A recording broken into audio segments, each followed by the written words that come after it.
Okay, so in this afternoon, we have two sessions. Number one, I will explain prompt engineering. Then Kim Jin-man Sasanim will show the demo of Dfocus GPT. But before that, we should understand some basic concept of prompt engineering. So let's recap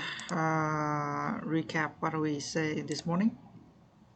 That ChatGPT, this is the generative AI.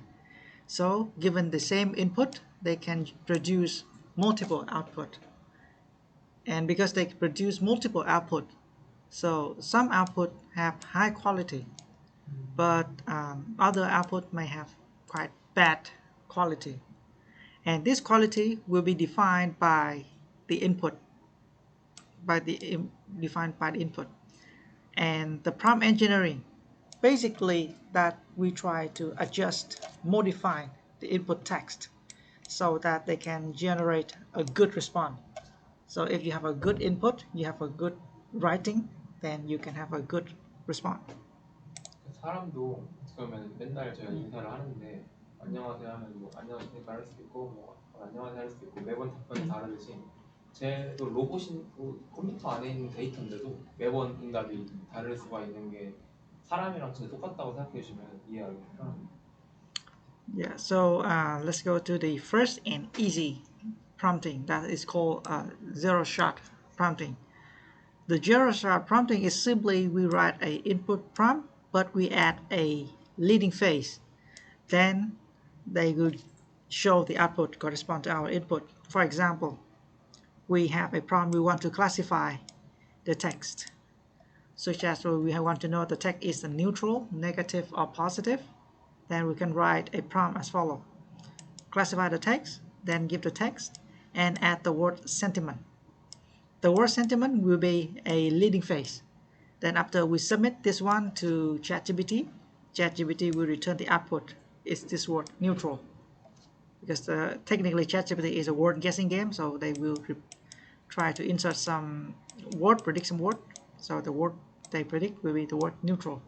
So in the Dfocus GPT, we also implement this function that we want the answer will be in Korean language, but sometimes the ChatGPT return in English. So the way we solve that problem is that after we give the input and we get all the information, the leading phase in Dfocus GPT will be my answer in Korean is, then the rest will be Korean language. So that is a trick that we use in Dfocus GPT. Another strategy we call few shot prompting. That the few shot prompting is technically is still a prompt technique that you write an input and you want ChatGPT to produce an output. But when you write an input, you will provide a few examples to the input. For example, you want to find that you want to make a question that if you make a summation 4 plus 8 plus 9 plus 16 plus 12 plus 2 plus 1, whether the sum, whether the odd numbers in this group we summarize and we got an even number or not. So because ChatGPT they are not calculator, so they cannot calculate the sum. So we will adjust this follow. That we given the prompt and we show some example output. And ChatGPT, they are generative AI, so they can follow the pattern. And given follow the pattern, we have the final string, the odd number in this group add up to an even number, then the output may be true. Technically, the output may be not correct all the time. Sometimes they generate will be true, sometimes they will generate false, because they are language model, not a computing model. But by a way we add the few shot prompting, we can guide the ChatGPT to produce the answer, follow our style. Yeah, that is one way we do. 또 간단하게 설명드리면 이제 프롬프팅이라고 하면은 저희가 챗GPT한테 언어 모델에 질문을 할 때 하나의 질문하는 방법들에 대해서 다 프롬프팅이라고 하는데 방금 제로샷이랑 푸샷에서 이제 표현을 보면은 샷이라는 게 예제라고 보시면 돼요. 그러니까 제로샷은 예제를 주지 않고 아 너무 덥다라고 했을 때 이게 중립적이야 부정적이야 긍정적이야라고 했을 때 얘는 자기가 기존에 갖고 있던 데이터로만 응답을 해야 돼서 헷갈릴 수가 있어요. 근데 뭐 날씨 너무 덥다는 부정적이고 너무 짜증난다는 부정적이라는 거를 이렇게 퓨샷으로 알려주고 너무 더운데 짜증나 이거는 어떻게 뭐 표현할 수 있어? 그럼 이제 얘는 이제 네거티브라고 표현할 수 있듯이 그래서 제로샷이랑 퓨샷이 있는데 일반적으로 퓨샷 자체가 조금 더 정확도가 높습니다. 이미 사전을 갖고 있는데도 한 번 더 예제를 보여주는 게 Yeah, and another technique that is quite popular in ChatGPT is called chain of thought prompting. So let's remind the word guessing game. You remember at the beginning I told you the word Dehan Saram, Dehanu, then I give the blank. Then everyone say the word roll because you already have the information Dehan Saram, Dehanu. But for example, if I just say the word there, what is the next word? We don't know. Maybe Debak, maybe Dein, maybe a lot of things. But if I give to you the word Dehan, maybe you cannot guess the next one. Maybe Dehan Mingkuk, maybe Dehan something. We don't know. But if I give you the more information, Dehan Saram Dehanu, then you have information. It must be raw. So that is the reason why they developed a chain of thought prompting. That ChatGPT, technically, that is a text prediction model. So before jumping to conclusion, for example, this one is a jumping for conclusion given the question and ask how many apples do they have? And they say the answer is 27. Actually, this is the wrong answer. Apple 22 is 2 and about 6 more. How many apples do they have? It cannot be 27. It must be 9. But because they lack a lack of information, so ChatGPT produced the wrong answer. One way to solve that, we will, before jumping to conclusion, before jumping to the output, let's make ChatGPT to generate more context, more information before jumping to the output, jumping to conclusion. And one author say that we can adding a phase, let's think step by step at the end of the input, which means that given this question, you ask this word into this one, then you can got the output like this.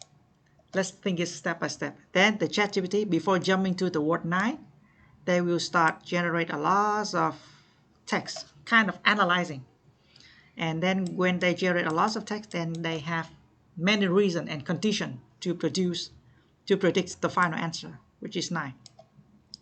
So by applying this technique, we also apply that in Kenya's GPT, because in Kenya's GPT we have many similar questions, but although similar information, but because the information is quite similar, so ChatGPT cannot distinguish which one is correct answer. So I have to ask ChatGPT to, let's think step by step, analyze the question from the user, then select the good one to produce the answer. So that is called prompt engineering. So when you use the ChatGPT for your work, for example, you work in a ERP or SQL, and you want to ask ChatGPT, sometimes you can write the word at the face, let's think step by step, or you try to make some condition before ask ChatGPT to generate the final answer for you. 방금 이것도 간단하게 설명드리면은 LLM is sometimes not good at mathematics. Yeah. 그래서 어떻게 보면 컴퓨터가 제일 잘하는 게 수학인데 얘는 언어 모델이라서 가끔씩 수학적으로 좀 못할 때가 있어요. 그래서 아까도 되게 간단한 내용 같은데 previous slide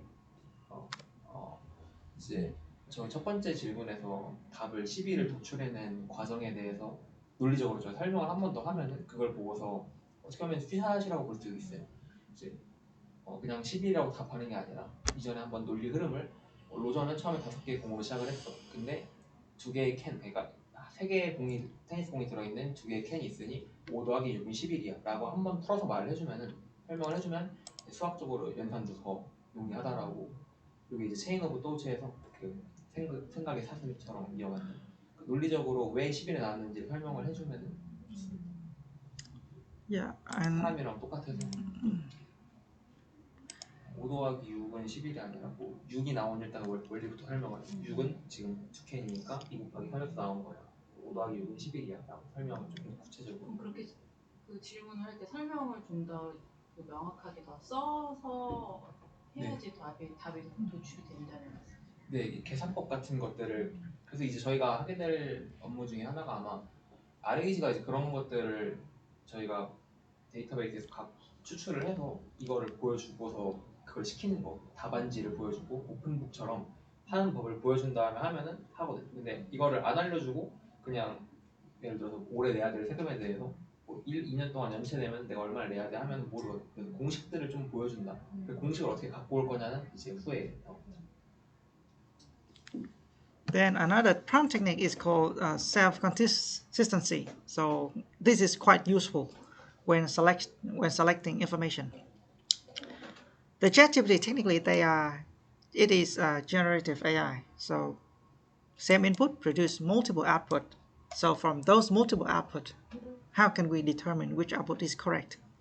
So one solution that they do is that given the same question, they will generate several output, for example, 3 output, and then they will select which answer that have the appear the most majority answer. Then we can say this answer is the final solution. So in Kenya's GPT that I developed in Gwangju, that given the question, I found like 4 or 5 similar information in our database, and then I asked ChatGPT, let's pick one information that's relevant to the user input. I asked ChatGPT 4 or 5 times. 5 times, sometimes they will say the information number 3 is most similar, maybe 2 times or 3 times or 4 times, and then I decide information number 3 is correct, and produce the information number 3 to the customer. So you can sometimes you can apply self-consistency when you're writing the code. For example, you use ChatGPT and you ask ChatGPT to generate the code, but you're not sure this code is correct or not. You can ask ChatGPT to repeat. They have the refresh button. Click the refresh button and ask ChatGPT to regenerate 4 or 5 times. Then pick the answer that appears the most. Then it will likely is correct. It's not guaranteed to correct all the time, but it will likely maybe 60% or 70%. Another technique is called prompt chaining. The prompt chaining is technically we combine multiple ChatGPT output to the system. For example, in the Dfocus in the Kenya's GPT, that the user may be in Korean, a user may be in America. So the user in Korean will ask in Korean. The user in America asks in English. So if the question in Korean, the answer must be in Korean. The question in English, the answer must be in English. So instead of using only one prompt, that we can break the problem into simple prompts, such as one prompt can identify the language. That given the input from the user, we write a prompt say, what kind of language is this? The prompt may say, this is English, and we save that information. Then we have another prompt to analyze the input. We can ask, hey, ChatGPT, let's explain what is about this question. I don't understand that question. Then ChatGPT will analyze that question for you. Then another prompt to provide the answer. So now you have the language of the user, you analyze the question of the user, then you start provide the answer of the user. And in this prompt, provide the answer, you can say that let's answer in Korean language determined by this one. Yeah, and the fourth, to refuse the answer. For example, sometimes the question is not related to our database. Our company is Dfocus, but the question might be about Yun Song Yong, De Tong Yong. Obviously, it is not related to our company. Then you can have a fourth prompt to say, this information is not related to our work, so we cannot answer. So that is the thing called prompt chaining. Technically, you can have all of that in one single prompt only. Technically, it's possible, but many people, they say don't do that. They not recommend, because it's make the model start confusing. We already did in Dfocus GPT that we write one single prompt to identify the language, answer the question, analyze the question, show a lot of information, and it turns out sometimes the output is messy. It's not good. So if possible, we can start prompt chaining, break into many information. The next prompt, this is a kind of new technique. Maybe last year, they developed last year. That is called tree of thought. That given a complex problem, then we have to analyze before generate the answer. So the question is follow. We have four numbers, 4, 9, 10, and 13. Your task will be adding plus, minus, multiply, and division to display, like 4 plus 9 plus 10 plus 13, so that the answer will be 24. For example, 4, then 9, then 10, then 13 equal to 24. So your task will be add a notation in here, plus, minus, or multiply, or division, so that you can have the number 24. So how can we do that in ChatGPT? The one solution is that we start breaking the solution into several steps. So like you can see that in this step, they will start adding the 4 plus 9 first. 4, 9, let's start with 4 plus 9 first. So at that time, we can have 13. Then 4 plus 9 is 13, so we have to remain 10, 13, 13. Then they will start making, let's 13 minus 4. Another solution may be 10 minus 4. Then it will be 6, which means that the output will be 6, 9, 13. So which means that we have two different conditions, two different scenarios. Then given two different scenarios, they will start making another scenarios. For example, maybe 10 plus 13, or 10 minus 13, or 13 plus 13. So which means that it turns out you will have a tree for possible condition that you can have. Then from those trees, you can find the final solution. So that is called tree of thought. One solution, you break into many problems. One problem, make into many sub-problems. One sub-problem, make into many sub-problems. Then you can find the path to select the correct answer. So that is called a tree of thought. It's quite complex to do in practice, but it's really useful. So you can see that sometimes it can find the answer. We find the number 24. But sometimes some tree, we cannot find the number 24. So by breaking the complex problem into many sub-problem, you will find the solution to find the final answer. So now let's go to the RAG. The RAG, that is, you can say that is a technique for adding the personal information on ChatGPT. The ChatGPT, they train on the internet. They can know many things. You can ask about Python code. You can ask about SQL. You can ask about database. But if you ask who is the deponym of Dfocus, maybe ChatGPT cannot know, because that information is our private information. So how can we apply ChatGPT to Dfocus? The answer is very simple. You just write the input that answer the question, then you feed the context of our information, then ChatGPT will provide the output. So this is the work that we did with the cloud division last year. Yeah. So at that time, I developed with the cloud Bubun. Then the cloud gives me lots of context, and they asked me to work with the customer in cloud. Then the customer asked about what is Dfocus ERP solution. Then I make some search engine to find information related to Dfocus ERP, and I put in here, put into context, and I ask ChatGPT, let's answer the question based on the context. And then the output they produce. So at that time, at this step, this is a step to apply ChatGPT to Dfocus company. And this is the basics foundation to make the Dfocus GPT right now. So the question is how to find a information, such as in this slide you can see that we have to find this context. This context we have to find. So the problem say, how can we find? Because our database is very large. then it will reach to the thing called search engine. Search engine is a really important key part in RAG system. That given the question, we have to find corresponding data information in our database and put to ChatGPT prompt. So RAG, technically, we can say it's simple, that find relevant data and add to the prompt. That is a simple explanation of RAG. So the question is, how to find the relevant data? The answer is search engine. From the request from the client, we have to find the corresponding data and then put the data to the prompt and produce the answer to the employee. So there are many techniques to do the retrieval. The first retrieval we call word-based retrieval.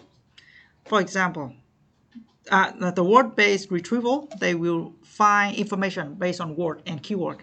For example, the user query is like this: ask about chicken please từ Samsung. Then we can search information that contains the word chicken please từ and Samsung in our database. But in this approach will be depend on exact word. So for example, for some reason you forgot the word to, then this word is useless. They cannot find because of the typos. So in this approach, it's hard to handle different expression of the same concept. When I developed the Kenya's ERP, someone can ask about collector chuka, or someone can write collector dungluk. That if they ask about collector dungluk, then I can find the information because my data set is all about dungluk. But if they ask about collector chuka, my data cannot find that word. So how can we find different expression of the same data? It leads to a thing called vector-based retrieval. So vector-based retrieval is a method to find data based on the context, based on the expression, instead of based on the word. So the vector-based, they will represent text by vector, by real number, by mathematical number, not the text anymore. And this vector have one really cool probability. Cool properties, that the text have similar semantics meaning. We have shortened in distance. For example, let's zoom in. So from the word dog, puppy, we will represent as the text vector, mathematical vector.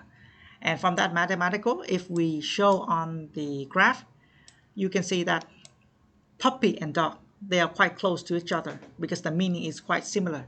But houses and cat, their meaning is different. One is animal, one is the building. So you can see that the distance between house and cat is quite big. Similar, this one, man, woman, king and queen. King and queen are two terms quite related to each other. So the distance is short, similar to man and woman. So by applying the presenting in vectors, then we can start searching for data by follow the vector measurement. Achiman, can you please explain? No, I mean explain the term vector. Yeah, it's quite important. 벡터 이제 설명을 드리면 사실 이게 나온 계기 자체는 저희가 쇼핑몰 간단하게 예를 들면은 어떤 옷을 검색하려고 했을 때 검은색 청바지, 뭐 청색 청바지라고 했을 때 그 띄어쓰기까지 포함해서 이 워드가 딱 맞는 것만 검색이 되면은 아마 거의 뭐 내가 원하는 물건들은 나오지 않을 거예요. 살짝 그 청색 청바지라는 그 성격과 의미라는 게 있는데 그거를 이제 벡터라는 숫자 공간으로 특정을 하는 그런 모델들이 있어요. 그러니까 기존에 저희가 그런 단어 단위로 원래 이렇게 벡터로 저장을 했는데 이제는 아예 문장 단위로 저장을 해버리겠다 같은 거. 그래서 아마 기존의 쇼핑몰이나 뭐 서치 엔진 같은 데 붙어 있는 것들은 단어 단위를 다 이렇게 인베딩을 해서 그 단어들 인베딩한 값에서 토탈의 이제 유사성을 따지는데 이제는 아예 그렇게 복잡하게 하지 말고 문장 자체를 인베딩을 해버리죠. 더 간단해진 건데 적합한 서비스들이 있어요. 쇼핑몰 같은 경우는 사실 의미보다는 쇼핑몰 같은 경우는 보통 검색을 할 때 의도를 갖고서 뭔가 내가 뭐 하다가 막혔어요 이런 게 아니라 그냥 옷을 검색하잖아요. 키워드만을 치다 보니까 그 키워드 베이스로 할 때는 벡터 베이스는 아니고 기존의 토커나이징에서 인베딩하는 다른 로직이 있는데 그 개념이고, 요거 같은 경우는 저희가 지금 여기서 또 질문이 있을 때 설마 어떻게 해야 되지? 그러니까 뭐 개인형 적금을 든다고 했을 때 그 질문이랑 기존에 갖고 있던 Q&A 데이터가 100% 일치하지 않을 거예요. 그래서 질문과 우리가 기존에 쌓아놨던 Q&A 데이터의 그 의미의 유사성을, 그러니까 뭐 안녕하세요랑 안녕하십니까 정말 같은 의미지만 다르잖아요. 그 행위 자체가. 그런 거에 있어서 의미의 단위로 저장을 한다. 근데 그게 벡터이고 정확히 3차원 공간에 있다. 그래서 그 공간에서 가까운 애들끼리 매칭이 되는 거거든요. 가장 가까운 5개를 뽑을 수도 있고, 각도로 봤을 때 가장 이제 좁은 각도에 있는 친구들을 뽑을 수 있어요. 저 이제 예제를 한번 보여드릴게요. 그리고 그냥 저희가 사용하던 서치 엔진들에서 똑같은 문장과 똑같은 띄어쓰기가 아닌데도 그렇게 응답들이, 그 결과들이, 검색 결과들이 나오잖아요. 다 그저 올려보시면 돼요. 네, 그렇습니다. Yeah, so by using the vector, so how can we find information? So the process will be followed. We have the user query, the input from the user. Then we will convert the user query, we convert to a vector. And in our database, we also have a lot of vector in our database. And we will measure the distance with all vector in the database. We do the comparison. Then we will select the top optimal score, and we take the corresponding tags that have the top optimal score. So how can we measure the distance? We will measure the distance based on a thing called similarity metric. This is quite related to mathematical term. We have 3 popular similarity metric. Number 1 is Euclidean distance. Number 2 is dot product, and number 3 is cosine similarity. The Euclidean distance, maybe you study from that just simply 2 points, then measure the distance between 2 points, Euclidean. And another way to do that, we use the dot product that to find the image. I don't know how to say in English. That the vector is A, we find the image representation of this vector A in the vector B. Then we start measuring how overlapping of vector A with respect to vector B. The third approach is the cosine similarity.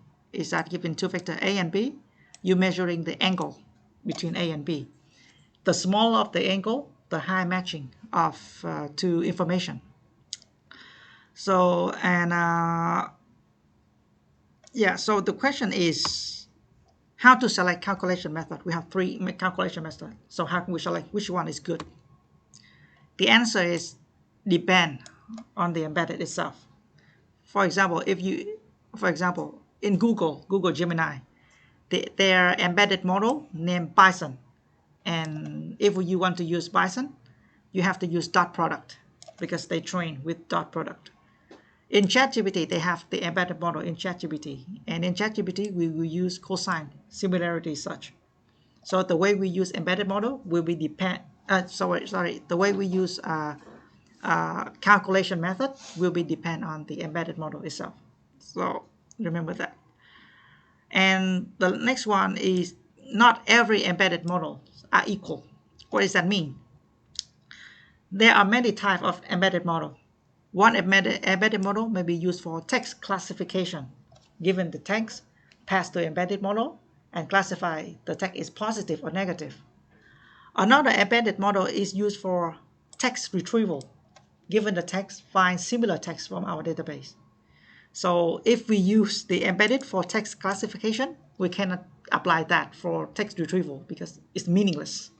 So the way we're using embedded model is very important. One embedded is for classify, one embedded is for retrieval, one embedded is for text segmentation. So be careful when choosing the information.